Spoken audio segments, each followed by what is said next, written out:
السلام عليكم ورحمة الله وبركاته. كيف حالكم يا مسلمين؟ البعض قد يقول أحوال المسلمين في شتات وتمزق، نسأل من الله أن يصلح الحال وأن يصلح البلاد والعباد. اليوم معي اثنين مفاهيم خاطئة قد أقع فيها أنا أو أنت أو أي تاجر أو أي صاحب بقالة، وهذا المفهوم هو خاطئ. المفهوم هو عندما يأتي في الصباح الباكر أو بعد الفجر أحدهم يأخذ حاجة دين، مثلا من صاحب بقالة أو مقوت أو تاجر جملة أو أي شيء آخر، فنجد صاحب البقالة يقول هي ما هم قد تفتحنا يا الله رضاك من الصبح بالدين، ولا هذا يقول يا الله بفتح خير. أنا أدي لك الدليل إنه هذا المفهوم خاطئ. يا أخي قد ربما يكون الخير بهذا الدين اللي يسرت عن أخيك المسلم. الحديث الأول، النبي صلى الله عليه وسلم يقول من يسر عن معسر يسر الله عليه في الدنيا والآخرة، رواه مسلم. الله أكبر.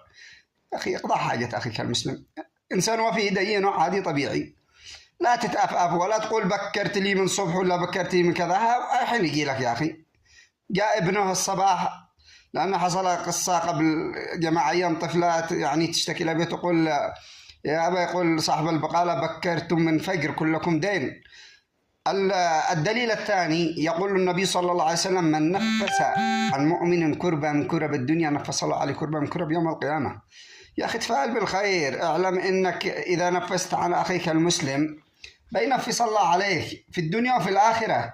والله عز وجل يقول في القرآن الكريم الله يريد بكم اليسر ولا يريد بكم العسر. والنبي صلى الله عليه وسلم يحثنا على إعانة الأخ المسلم، والله في عون العبد ما دام العبد في عون أخيه. مش يجي لك الصباح تقول هي ما قد تفتحنا، وهذا هو فتح خير، هذا أجر لك، هو بيسعني هو بيبرجك بها.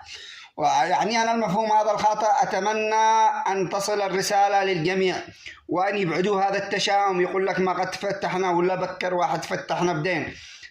نيتك خير ربي بيعطيك خير، اديت له بحسن نية وهنوءة ربي يفتح عليك من واسع فضله. أما أنك تدي الحاجة ونفسك بها ما ستحصلش خير. أنا أردت أن أوصل هذه الرسالة للكثير من الناس الذين يقعوا بهذه الأخطاء، قد ربما حتى أنا أولهم وقعت فيه. يبكر واحد يقول له يا بكرنا من صبح بالدين، لا يا أخي، قل الله يفتح عليك يا أخي، وربي يفتح عليك من غير، وهو بيبرجك بها بإذن الله عز وجل. والأصح أن الناس يتعاونوا، والأوضاع قدكم لا تشوفوا كيف هي الأوضاع تعبانة، الناس بلا رواتب، وضع الشعب بصراحة وضع يرثى له. المهم الله أتمنى أن يصل